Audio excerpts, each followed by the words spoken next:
오늘은 선생님 어떤 내용 준비해 주셨나요? 오늘은 이제 그 산만형 인간이라고 산만형? 예, 스마트폰 이후에 네. 인간 지성이 어떻게 바뀌었는가 네. 여기에 대한 얘기를 하려고 합니다. 아. 이 언론학자 매기 잭슨이라는 사람이 한 얘기인데요. 네. 관리사무소에서 들은 얘기인데 요새 이런 민원이 많다 그래요. 네. 무슨 민원이냐면 핸드폰을 집에 두고 나온 거예요. 네. 근데 전화번호를 몰라가지고 관리사무소에 전화를 해서 집에 연락 좀 해달라. 아이고. 그게 스마트폰 이후에 많이 등장한 와. 현상이거든요. 그 디지털 치매라 그러잖아요. 그러니까 기억력이 점점 줄면서 기억력만 쇠퇴하는 게 아니라 이 사고력까지도 쇠퇴한다는 거예요. 그래서 여기서 등장한 말이 산만형 인간인데요. 점점 인류가 ADHD, 그 주의력 결핍 장애가 정상적인 상태처럼 바뀌는 거를 이 산만형 인간이라고 합니다. 참 스마트폰은 사람을 똑똑하게 만드는 게 아니네요. 근데 이게 양가적이에요. 여기까지만 들으면은 스마트폰 때문에 참 폐해가 크구나. 네. 이거 못 쓰게 해야 되겠구나. 이렇게 접근을 하잖아요. 그런데 철학하는 사람들 중에 일부는 지금 같은 상황을 전혀 다르게 봅니다. 오히려 ADHD로 인류가 바뀌고 있는 상황이 바람직할 수도 있다는 거예요. 오, 의아하네요. 그 정신과 의사 선생님들은 이렇다 그래요. 처음에는 사람들이 이제 병적으로 보고 치료를 하다가 이 증상이 전체 인류의 30%가 넘어가는 순간 이게 뉴노멀, 새로운 정상으로 받아들인다는 겁니다. 이게 더 이상 정신병이 아니라는 거예요. 모든 사람들이 갖기 때문에 문명 자체가 바뀌어야 된다고 접근한다는 거예요. 우리가 한번 짚고 넘어야 되는 게 책을 많이 보는 건 좋은 걸까요? 나쁜 걸까요?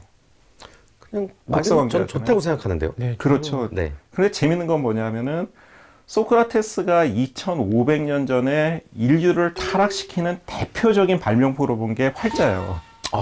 책 보지 말라 그랬어요. 진짜요? 의아하잖아요. 네. 근데 당시에는 새로운 문명이 그렇게 다가왔다는 거예요. 사람들이 책을 봄으로써 기억력이 떨어졌다. 첫 번째 이유가 그겁니다. 그 두 번째는 사람들 얼굴을 보면서 공감을 하려고 그러는 게 아니라 책만 보면서 오타쿠가 돼버렸다는 거죠. 자기만의 세계에 빠져가지고 사람 다음을 잃어가고 있다는 거예요. 그때는 그랬었구나. 의외죠. 네네. 그렇다고 한다면 스마트폰을 쓰면서 그 인류가 타락하고 나빠지는 측면만 있냐? 반드시 그렇지 않을 수도 있다는 거예요. 요새 사람들이 많이 얘기하는 것 중에 그러니까 집단지성이라는 얘기가 있잖아요. 집단지성이 가능하려면은 인류는 멍청해져야 됩니다. 의외죠. 똑똑한 사람들끼리 있으면은 싸움이 벌어지지 절대 집단지성이 발휘되진 않아요. 예.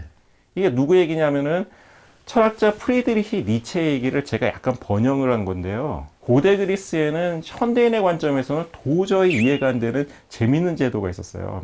그게 뭐냐면은 도편 추방제라 그러는데요. 그 한 4년에 한 번씩 사람들이 도자기 껍질에다가 이름을 써요. 네. 우리 도시에 있으면 안 되는 사람.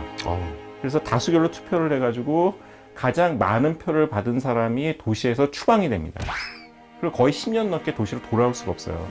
이게 무시무시하죠. 근데 주로 추방됐던 사람이 누굴까요? 똑똑한 사람들. 맞아요. 악인이 추방되는 게 아니라 의외로 사회 엘리트 계층 중에서 최고로 잘 나갔던 사람들이 추방되는 경우가 많았어요. 네. 왜냐? 꼴 보기 싫거든요. 그러니까 사람들이 봤을 때는 너무 잘 나가니까 그 사람이 싫은 거예요. 가장 잘나고 좀 똑똑한 사람을 추방되니까 이게 나쁜 제도 아니냐라고 생각할지 모르겠지만 네. 정반대 의미가 있어요. 한번 이걸 생각해 보세요. 교실 안에서도 너무 똑똑한 학생들만 있으면 공부 못하는 학생들은 얘기하기가 힘들어요. 비교되잖아요. 그런데 가장 공부를 잘하는 학생 5명이 교실에서 사라졌다. 나머지는 얘기할 만한 거예요. 고만고만 하니까. 민주주의 사회는 그래야 되거든요. 너무 잘난 사람들만 있으면은 오히려 집단지성이 발휘를 할 수가 없어요. 네. 도편 추방이 했던 건 뭐냐면은 집단지성이 발휘될 수 있게끔 전체적인 문명의 지성의 수준을 낮춘 거예요. 스마트폰도 그런 역할을 하거든요. 요새 사람들은 문제가 있으면 책을 찾거나 연구하기보다는 그냥 검색을 해요. 인류 지성이 발전하고 있을까요? 퇴보하고 있을까요? 퇴보. 개개인으로 봤을 때는 인류 지성이 퇴보할 수 있어요. 근데 문명 전체로 봤을 때는 한 사람 한 사람의 생각들이 모여서 오히려 거대한 지성이 될 수가 있다는 거예요. 그래서 예전에는 사람들을 교육할 때 그 지성적인 똑똑함을 강조를 했지만 점점 문명의 패러다임은 지식이 아니라 감성으로 가고 있어요. 얼마나 제대로 된 감성을 갖고 있는지, 제대로 느낄 수 있는지, 공정함에 대한 감각을 갖고 있는지. 예. 이 철학자 누스바움이라는 여성인데요. 네. 이 여성 철학자 그래서 정치적 감정이라는 아주 유명한 얘기를 합니다. 그러니까 제대로 느껴야 된다는 거예요. 민주주의 사회에서는 개개인 한 사람 한 사람을 조지 워싱턴으로 만드는 게 중요한 게 아니라 조지 워싱턴 같은 사람을 뽑게 하는 게 중요하다는 거예요. 스마트폰이 그런 기능을 하잖아요. 우리 사회에서도 굉장히 많은 여론들이 돌아다니고 악플도 달리고 그러지만 묘하게 어느 정도 시간이 지나면은 그 자식 정화 기능이 있잖아요. 팩트 확인이 들어가면서 사실 그런 게 아니라고 이성을 회복을 하잖아요. 그러니까 스마트폰이 뭐는 새로운 어떤 문명이 옛날처럼 어떤 똑똑한 몇몇 사람들이 아주 깊이 사색을 해가지고 이런 답을 찾는 게 아니라 집단지성으로 3만형 인간들, 그러니까 어떻게 보면 ADHD에 가까운 이런 어떤 조각난 지성들이 모여가지고 오히려 제대로 된 판단을 전체적인 어떤 그 집단지성을 이룰 수가 있다는 거죠. 사람들의 집중력이 점점 줄기 때문에 한편으로 중요한 건 뭐냐면 집중력을 가지고 있다는 것 자체가 엄청난 자산인 거예요. 그렇잖아요. 그러니까 뭐냐면은 인류 문명이 상당히 재밌는 게요. 우리는 활자를 보는 게 아무렇지도 않잖아요. 특히 우리나라 같은 경우에는 문맹률이 굉장히 낮잖아요. 대부분의 사람들이 활자를 읽을 수 있잖아요. 그런데 문명이 이제 어떻게 가냐면은 구어 문명 시대가 굉장히 수천 년간 지속이 되다가 산업혁명 이후에 보통 교육이 활발해지면서 약 150명 정도가 문어 문명으로 돌아온 거예요. 활자를 읽을 수 있는 사람들이 많아졌지만은 다시 어떻습니까? 자연스럽지 않기 때문에 다시 구어 문명으로 가는 거예요. 사람들이 유튜브를 보지 활자를 보려고 그러지 않아요. 네. 지극히 자연스러운 현상입니다. 아. ADHD가 우리가 문명 사회에서는 질병으로 보지만은 정신의학적으로 보면 그게 정상이에요. 생각해 보세요. 집에 있는 강아지가 저 컵을 보면서 한 15분 동안 가만히 보면서 생각을 하고 있다. 어떠세요? 이건 변태 강아지예요. 이상한 강아지. 정상이 아니죠. 이게 왜냐하면 인간의 정신이라는 거는 이 정향 반응이라 그러는데요. 네. 그 오리엔티드 리스폰스라 그러는데 이게 뭐냐면 움직이는 쪽을 지목을 하지 가만히 있는 거를 주목할 수 없어요. 우리 지성이 그렇게 설계가 되어 있어요. 그럼 보세요. 움직이는 것에 주목하고 활동적인 것에 주목할 수 있다면은 그게 상징하는 게 뭐냐면 유튜브거든요. 근데 동영상이잖아요. 그죠? 네.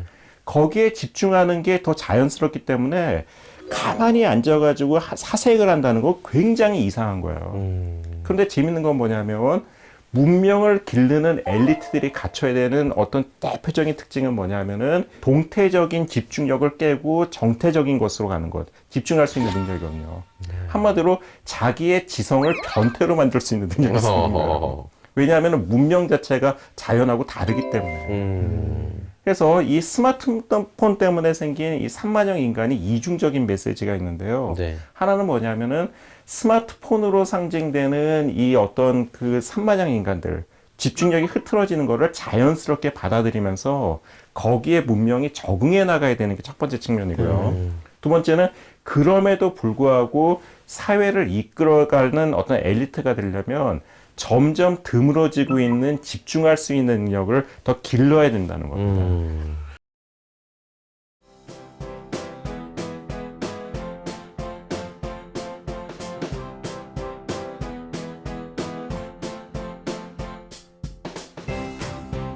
오늘 어떤 내용 준비해 주셨나요? 오늘 다이어트에 대한 얘기인데요. 다이어트. 문상훈 특집인가요? 예, 아까 보니까 문상훈 학생이 제가 고등학교 때도 이렇게 날씬한 편은 아니었어요. 네. 근데 그런 생활 습관이 계속해서 어, 누적하다 보니까 이렇게 된 거거든요. 축적됐구나. 그 중국 속담에 어제 먹은 한 입 때문에 내가 뚱보가 된 건 아니다. 이런 말이 있어요. 그러니까 계속되는 습관이 이제 쌓여가지고 그렇죠. 나의 어떤 체형이 만들어지는 거거든요. 다이어트, 인문학과 다이어트는 어떤 관련이 있는 걸까요? 그 철학자들이 의외로 그 먹는 음식에 대해서 상당히 많은 말을 했어요. 정신에 관련된 건요, 기본적으로 먹는 것부터 시작을 해요.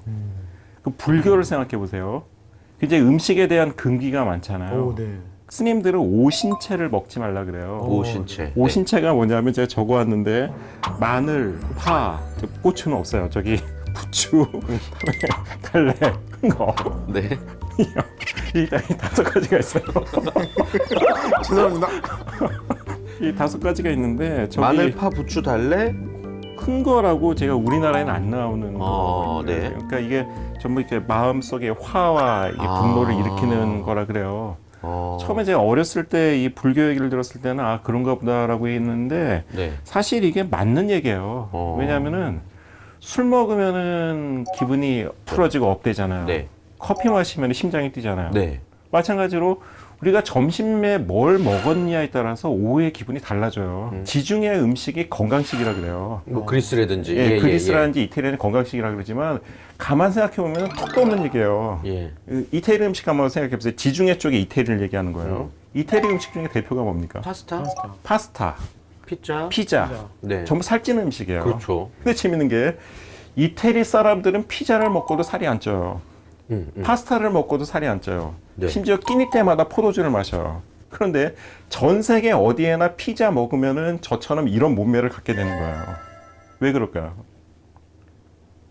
루틴이 중요합니다. 어떻게 먹는지.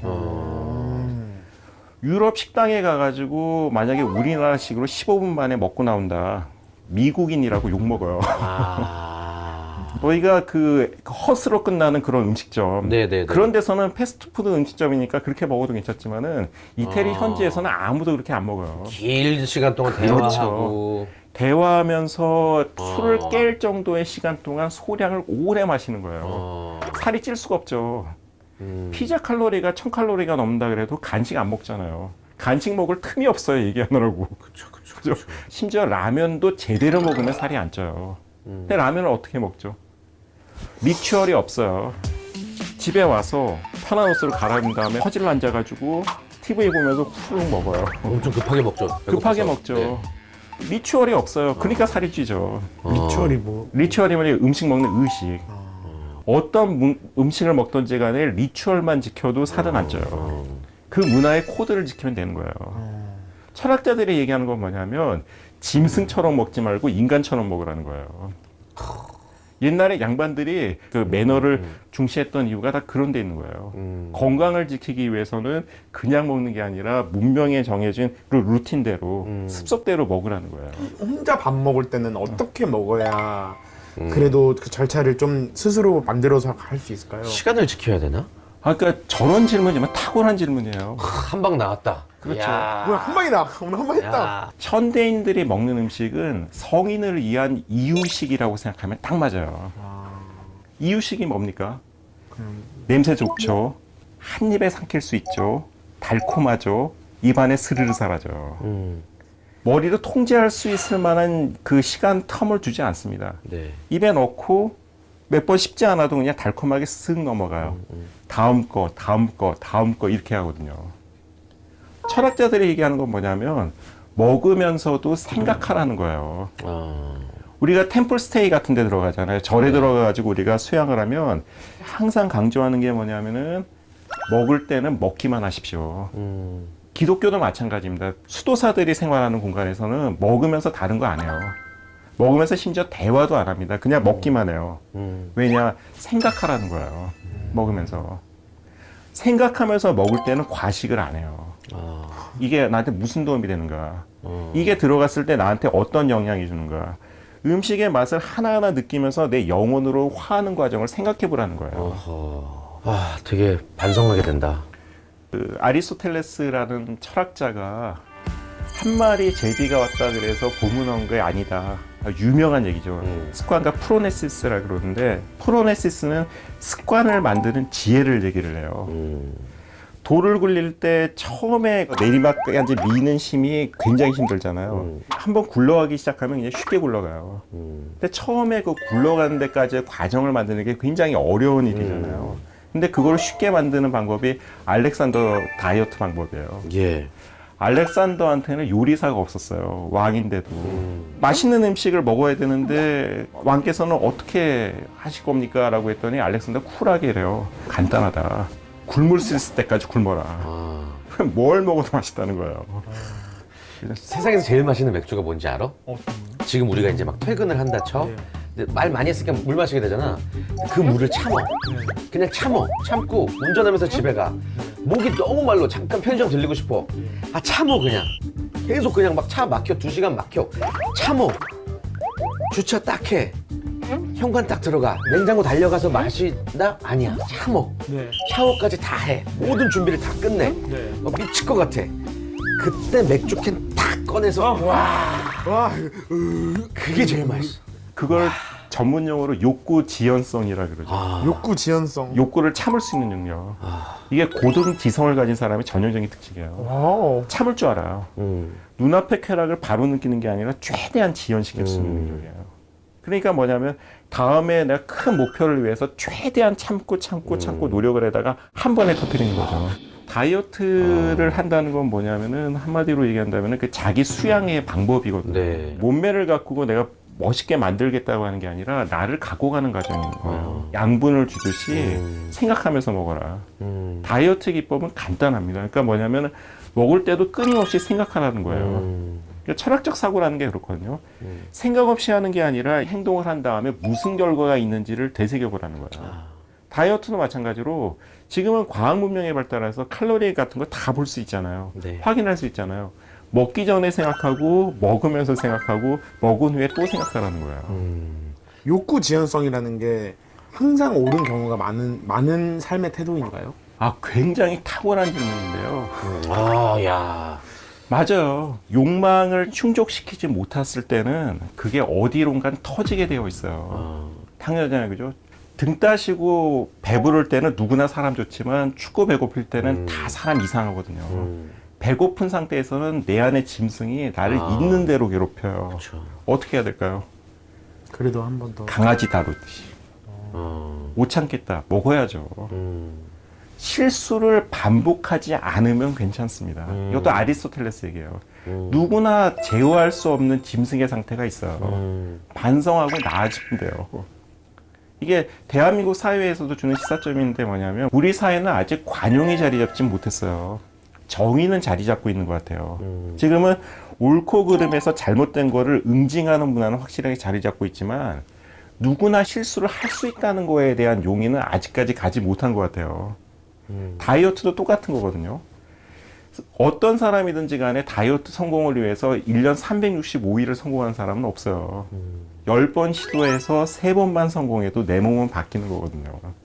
인생도 마찬가지잖아요. 그러니까 뭐냐면 실패를 할 수가 있고 내가 욕구 지연성을 지키지 못하고 지금 당장 쾌락을 충족시켜서 칼로리 아주 높은 음식을 입에 쳐 넣는다 그래도 괜찮다는 거예요. 다음에 안 하면 되지. 이게 반성과 숙고가 있다면 그 음식에 생각을 담으면 어떤 다이어트도 성공할 수 있다. 뭐 그렇게 정리할 수가 있겠죠. 네.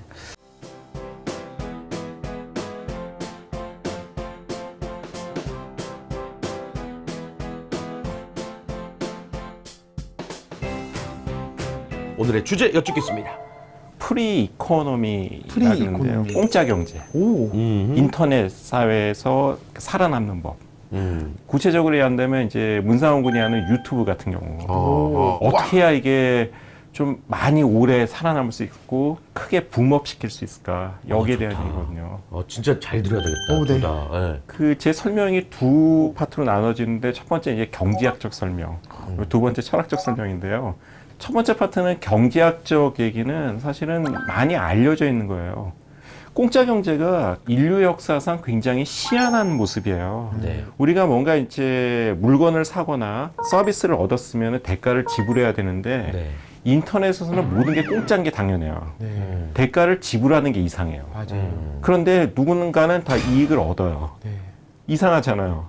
일상생활에 논리가 통하지 않는 데가 인터넷이에요. 예. 세 가지 방법이 있어요. 첫 번째 아까 광고를 붙여서 돈을 번다. 전통적인 방법이에요. 네. 옛날에 신문 잡지들 그리고 방송들 다 썼던 방법이에요. 두 번째 방법이 뭐냐면 버저닝이라는 게 있어요. 버전 업 시키는 거죠. 공짜 버전은 누구나 써요. 근데 조금이라도 더 유용한 정도를 쓰고 싶으면 500원만 주세요. 게임 같은 거. 맞습니다. 아. 큰 돈이 아니지만은 워낙 사용자가 많으면 네. 100원, 200원만 모아도 엄청난 규모인 아. 거예요. 이걸 버저닝이라 그러죠. 그리고 파이어리트라는 방법이에요. 해적질. 뭐죠? 해적질을 하게끔 내버려 두는 거예요. 불법 복제라도록 내버려 두는 거예요. 많이 볼수록 내가 알려지니까. 아. 인지도가 높아지니까. 노출을 많이 시킨다. 그렇죠. 그리고 실제 수입은 어디서 얻냐. 다음 인지도가 올라간 다음에 어떻게 하죠? 다음 작품에서. 그렇죠. 다음 아. 작품에서 올 수도 있고 공연을 할 수도 있어요. 아. 그러니까 이렇게 그 광고를 찍거나 버전이거나 해적질로 해가지고 인지를 높이거나 이 세 가지를 해가지고 이제 규모의 경제를 키워서 돈을 버는 게 공짜 경제의 핵심이거든요. 일단 많아지면 그 다음에 그 안에서 이익을 창출할 수가 있어요. 그렇네요. 여기까지만 생각했기 때문에 그 많은 유튜버들이 망한 거예요. 아. 잠깐 뜨고 무너진 거예요. 네네. 경제학적으로 설명할 수 없는 철학적인 배경을 알아야 음. 공짜 경제에서 살아남을 수가 있어요. 와. 저는 대표적으로 공짜 경제에서 살아남은 사람을 유재석이라고 봐요. 유재석 씨요? 오래가는 연예인들이 가지고 있는 특징은 단순히 유명해서 오래가는 게 아니에요. 네. 유명세라는 건 연기와 같아가지고 떠서 가라앉아요. 그리고 발버둥 치면 취해져요. 스캔들이 나고 올라가거든요. 근데 오래가는 사람들의 특징은 뭐냐? 문명의 본질을 꿰뚫어요. 공짜 경제의 핵심이 뭔지를 아는 사람들이에요. 자본주의 사회에서는 돈을 중심으로 굴러가잖아요. 우린 이걸 상식이라고 봐야지만 굉장히 괴상한 사고방식이에요. 인류 역사에서 돈이 중심으로 된 거는 최근에 200년 정도밖에 안 돼요. 그전에 군국주의 시대에는 전쟁에서 이기는 게 목적이에요. 뭘 하든지 간에 싸워서 이기는 게 최고의 가치인 거예요. 심지어 이런 사회도 있어요. 그 길먼이라는 굉장히 여성학자가 있는데 국가를 움직이는 원리가 돈도 아니고 전쟁도 아니고 뭐냐면 모성이에요. 어린아이를 키우는 게 국가의 목적인 거예요. 경제를 돌리는 목적이에요. 이렇게 봤을 때는 세상이 달라지거든요. 그러면 공짜 경제를 움직이는 진짜 힘은 뭐냐면 사람들이 품고 있는 인정 욕구예요. 나를 알아줬으면 좋겠다. 내가 인정받고 싶다. 이걸 함으로써 물론 돈을 벌 수 있으면 좋지만 나의 존재를 세상에 알릴 수 있으면 좋겠다. 인정 욕구를 기반으로 돌려가는 게 공짜 경제거든요. 위키피디아가 브리테니카를 이겼어요. 네. 브리테니카 엄청나게 많은 자본이 투자돼야 되는 작업이에요. 네네네. 근데 위키피디아 간단하게 이겨버렸어요. 인정 욕을 이용했거든요. 이용자 10,000명 중에서 정보를 올리는 사람은 한 명밖에 안 돼요. 1000만 명이 하루에 이용하면 10,000명에 한 명이면요. 1000명의 기자가 달라붙은 거예요. 그러네요. 1000명이 새로운 정보를 무료로 봉사를 해줘요. 당해낼 수 있는 방법이 없어요. 그게 공짜 경제의 핵심이에요. 저는 왜 그 공짜 경제를 디지털 공산주의라고 부르냐면 마르크스의 이상이 완벽하게 실현됐거든요. 능력만큼 일하고 필요한 만큼 소비한다. 마르크스의 명언이에요. 내가 능력이 되는 만큼 일하고 필요한 만큼 가져다 쓰면 돼요. 근데 우리가 사는 세상은 거꾸로거든요. 필요한 만큼 일하고 능력만큼 쓸 수 있어요. 그래서 우리 삶이 피곤한 거거든요. 근데 인터넷에서는 내가 할 수 있을 만큼 시간 되는 만큼 유튜브를 찍을 수도 있고 자료를 정리해서 올려요. 그리고 필요한 만큼 정보를 끌어다 쓰면 돼요. 그러면서 어떻습니까? 내 안에 있는 인정 욕구도 채워주고 필요한 거를 끌어다 소비하면 되는 거예요. 근데 빠진 게 있죠. 뭐겠습니까? 오래가는 제가 유재석 씨를 네네. 예를 들었는데 내 컨텐츠를 사용한 사람들이 어떻게 됐지? 묻는 거예요. 세상에 어떤 포르노그래피도 전 세계로 휩쓴 작품이 없어요.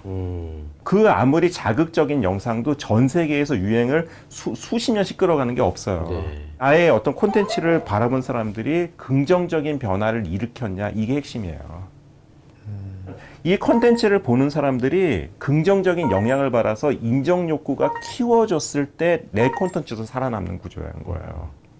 질문 인정 욕구가 잠깐 헷갈려서 그런데 유재석 씨의 인정 욕구 말고 보는 사람들의 스스로에 대한 인정 욕구 또 있죠. 탁월한 질문이죠.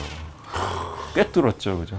고대 철학자들이 뭐냐면 같은 것은 같은 것에 영향을 받는다 그래요. 내가 그 굉장히 좀 추한 걸 봤어요, 그죠? 굉장히 나의 욕구를 자극하지만은 세상에 드러내긴 추한 거예요. 그걸 보는 나는 어떤 사람입니까? 추한 사람인 거예요. 싫은 거예요. 어떤 지저분한 개그를 보면 정말 재밌게 1시간 웃었어요.